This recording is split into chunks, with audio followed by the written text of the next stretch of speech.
Hello दोस्तों, आज हमारे यूट्यूब चैनल पे एक नए अपडेट के साथ हम आए हैं, जो कि आपको थंबनेल में पता ही चल रहा होगा कि आंगनबाड़ी भर्ती के बारे में 2023 के आंगनबाड़ी का वैकेंसी आई है जो 2023 की जो इस बार है। इसमें पोस्ट है 3 गो, ऑल इंडिया है, मतलब मतलब सभी राज्यों में है।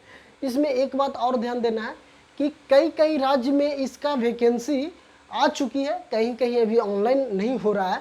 तो इसको आप पूरा विशेष देखिए, आप पूरा वीडियो को अंत तक देखिएगा, तब आपको समझ में आ जाएगा कि मतलब क्या हम बताने वाले हैं।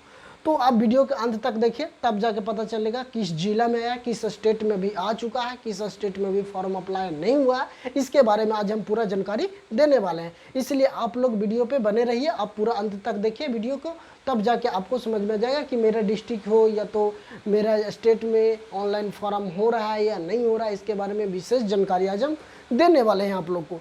तो आज आंगनबाड़ी के लिए आप लोग ध्यान से देखिए। तो आंगनबाड़ी एग्ज़ाम की बात करते हैं तो इस ऑल इंडिया जॉब है, मतलब ऑल इंडिया में कहीं भी इसका है, तो कहीं भी है। तो इसका सैलरी 85,000 रुपया है, ठीक है। इसका सैलरी कितना बच्चों? 85,000 रुपया है। पदों की संख्या 1.5 लाख है। पदों की संख्या कितना है? 1.5 लाख है, लेकिन पूरा राज्य में है। क्या? पूरा राज्य में। ऐसा नहीं है कि बिहार में है तो बिहार में है, मध्य प्रदेश में है तो मध्य प्रदेश में, झारखंड में है तो झारखंड में 1.5 लाख। ऐसा कुछ नहीं है बच्चों। ये बात है ना कि ऑल इंडिया मतलब जितना भी राज्य है उस सभी राज्यों को मिला करके 1.5 लाख पद है। लेकिन अब हम जानते हैं कि क्या क्या कौन सा पद है, कितना सैलरी है, इसके बारे में क्या क्वालिफिकेशन है, इसके फॉर्म कैसे अप्लाई करेंगे। अब पूरा वीडियो अंत तक देखिएगा, आपको पूरी अच्छी तरह से समझ में आ जाएगा। तो आज इस वीडियो में आपको हम पूरा जानकारी देंगे। आप फॉर्म अप्लाई कहाँ से कर सकते हैं, किस राज्य में ऑनलाइन हो रहा है, किस राज्य में हो चुका है, इसके बारे में आज पूरा जानकारी देंगे। तो आप सबसे पहले इसको ध्यान से समझिएगा। क्या कर रहा है कि सैलरी तो आपको पता ही होगा कि 85,000 से है। पदों की संख्या 1.5 लाख है। योग्यता की बात करते हैं तो इसमें मिनिमम कम से कम 10वां पास होना चाहिए।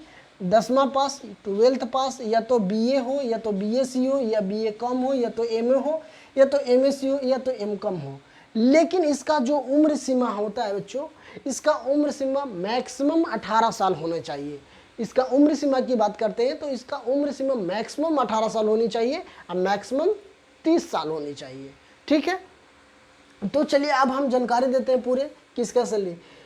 एक बात इसमें और ध्यान दीजिएगा, कोई परीक्षा नहीं होने वाली है। इसको जब आप फॉर्म भरेंगे आंगनबाड़ी वाला को, तो इसमें एग्जाम होने वाला नहीं है बच्चों, इसलिए विशेष चीज ध्यान देना है। इसमें क्या रहा है, महिला एवं बाल विकास मंत्रालय भारत सरकार द्वारा, ये किसके द्वारा? भारत सरकार द्वारा चलाया गया है।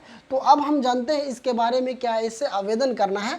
तो आवेदन करने का प्रक्रिया भी हम बताने वाले हैं आप लोगों को, इसलिए वीडियो को पूरा अंत तक देखिए, तब आपको पूरी अच्छी तरह से समझ में आ जाएगा। और कौन राज्य में अभी ऑनलाइन हो रहा है, किस राज्य में हो चुका है, इसके बारे में हम पूरा डिटेल आज देंगे। हर एक पंचायत में आपको मुखिया के थ्रू आपको इसका वैकेंसी होगा, ये ऑनलाइन होगा, क्या होगा, जो जमा करना होगा, आज हम पूरी जानकारी बताएंगे। तो आप लोग वीडियो पर बने रहिए। अब वीडियो पर बन के पूरा वीडियो देखिए, वॉच कीजिए, उसके बाद आपको पूरी अच्छी तरह से समझ में आएगा। तो अगर आपको बहन या भाभी कोई भी हो, उसका फॉर्म अप्लाई कर सकते हैं, ताकि आप आंगनबाड़ी का जॉब मिल सकता है। तो चलिए देखिए, अब हम कहते हैं कि भारत सरकार के, है ना बच्चों, देखिए क्या कर रहा है कि भारत सरकार के सभी महिलाएं इस भर्ती के लिए आवेदन कर सकती हैं। इस भर्ती में अलग अलग पदों के लिए अलग अलग चयन किया जाएगा। मतलब कहने का मतलब है बच्चों कि भारत के सभी महिला, इसमें लड़का लोग नहीं फॉर्म भर सकते हैं, ठीक है। लड़का लोग फॉर्म नहीं भर सकते, सिर्फ और सिर्फ महिला ही लोग ही फॉर्म भर सकते हैं। पुरुष लोग फॉर्म नहीं अप्लाई कर सकते, इसमें सिर्फ और सिर्फ महिला ही लोग के हैं। लेकिन इसमें कह रहा है कि भर्ती के लिए आवेदन कर सकते हैं, लेकिन भर्ती में अलग अलग पदों की संख्या है, अलग अलग चयन प्रक्रिया। मतलब जो आप फॉर्म भरेंगे, इसमें 3 चीज का फॉर्म आपको है। तो कौन कौन चीज का है तो हम आपको आज बताएंगे। तो आप पूरा वीडियो अंत तक देखिए, उसके बाद बताएंगे कौन कौन सी वैकेंसी है, कौन मतलब आंगनबाड़ी में सहायिका है, सेविका है, सुपरवाइजर है ना। सहायिका है, तो इसको आज हम पूरा जानकारी देंगे कि इसमें अलग अलग चयन प्रक्रिया है। मतलब अगर मान लीजिए कि आप सेविका हैं तो उसका प्रक्रिया कुछ अलग है, सुपरवाइजर है उसका प्रक्रिया कुछ अलग है, सहायिका है उसका प्रक्रिया कुछ अलग है। तो चलिए अब हम बताते हैं आपको कि आंगनबाड़ी सहायिका के लिए 50,000 पद है, मतलब पूरा ऑल ओवर इंडिया में। आंगनबाड़ी कार्यकर्ता 50,000, पूरा ऑल ओवर इंडिया की बात हम कर रहे हैं, ऐसा नहीं कि मतलब स्पेशली कोई राज्य की बात कर रहे हैं, ऑल इंडिया पूरा। आंगनबाड़ी सुपरवाइजर की 50,000 की पद है।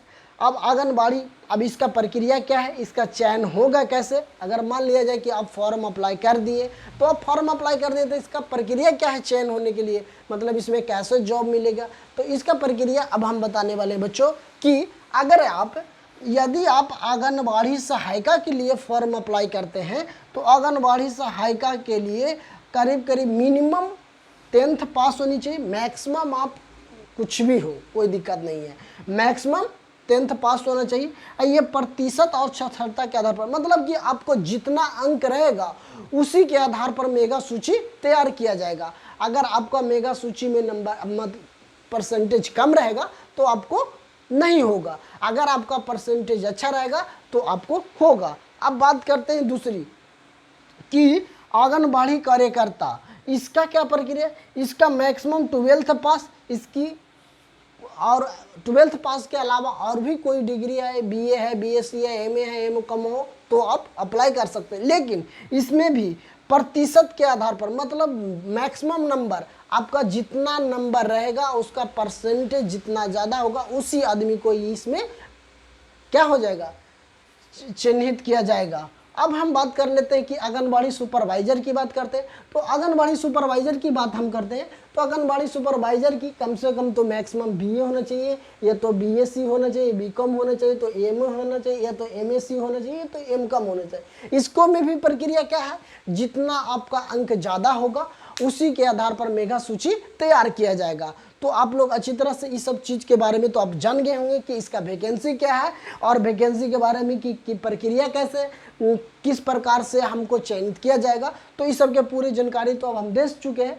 तो अब मेरी बात आती है क्या बच्चों कि आवेदन करने का प्रक्रिया। अब मान लीजिए इस सब चीज़ के बारे में हम जानकारी पा लिए कि इसका फॉर्म इतना वैकेंसी है, इस चीज़ में इतना वैकेंसी, सहायिका में, सुपरवाइजर हो या कार्यकर्ता हो, मतलब पता चल गया कि हमको वैकेंसी 50,000 है ऑल ओवर इंडिया में। तो अब हम जानेंगे कि इसका प्रक्रिया क्या है ऑनलाइन होने की। तो इसका देखिए आवेदन करने की प्रक्रिया की हम बात करते हैं बच्चों।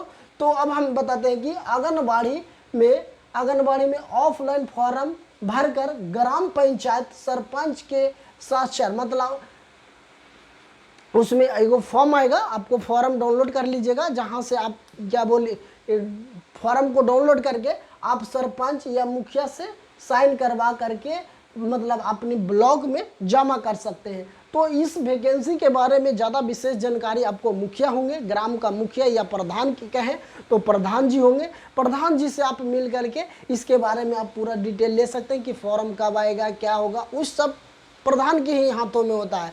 अगर आप प्रधान से आप अच्छे कॉन्टेक्ट या अच्छा जानकारी है तो आप उससे प्रधान से मिल करके आप इसको भर सकते हैं। ये ऑफलाइन फॉर्म है, ठीक है। ये आंगनबाड़ी वाला जो ऑफलाइन फॉर्म है बच्चों, अब आंगनबाड़ी कार्यकर्ता ऑनलाइन होगा तो ऑनलाइन कहाँ होगा, तो ये सब बताएंगे मुखिया जी, आपकी प्रधान है जो ही बताएंगे कि कब आने वाली है आपको ये सब चीज़। अब आंगनबाड़ी सुपरवाइजर की बात करते हैं, ये भी ऑनलाइन होगा। तो ऑनलाइन कब होगा, अब हर एक स्टेट की बात करते हैं तो हर एक स्टेट में आप अपना देखिएगा biharrojgar.com, इस पे आप जाके विजिट करते रहिए कि क्या मेरा स्टेट में आने वाला है, इसको तब जाके आप ऑनलाइन कर सकते हैं। अदरवाइज ऐसे नहीं है, अभी तो लिंक नहीं आया। हर एक राज्य की बात करते हैं तो अलग अलग प्रकार की है, तो हाँ अलग अलग मतलब हर हमेशा मतलब कभी 1 महीना बाद वहाँ निकल सकता है। अगर मान लीजिए कि झारखंड में निकल चुका है तो बिहार में 1 महीना बाद निकलेगा, अगर एमपी में निकल गया तो एमपी उसके बाद बिहार में 1 महीना, यूपी की बात करते हैं तो यूपी में निकल गया होगा तो एमपी में 1 महीना, मतलब बस 10-15 दिन का एयर पे रहेगा, बाकी सगरो वैकेंसी निकल जाएगी। तो आपको पता हो गया बच्चों कि आंगनबाड़ी में अब हमको फॉर्म भरना है तो कैसे भरना है, इसका प्रक्रिया क्या है, इसका चयनित कैसे किया जाएगा, तो इसको नंबर बेसिस पर चयनित किया जाएगा बच्चों। तो आपको अच्छे से समझ में आया होगा, तो अच्छे से समझ में आया होगा तो हमारे चैनल से जुड़ जाइए ताकि हम आपको ऐसे ही अपडेट देते रहे। तो हमारे चैनल को सब्सक्राइब कर लीजिए, ऑल नोटिफिकेशन कर लीजिए ताकि आने वाले वीडियो का नोटिफिकेशन सबसे पहले आप तक पहुँचे। जय हिंद दोस्तों, थैंक यू। आप कॉमेंट बॉक्स में ज़रूर बताएँ कि आपको कैसा लगा ये अपडेट के बारे में। थैंक यू दोस्तों, थैंक यू।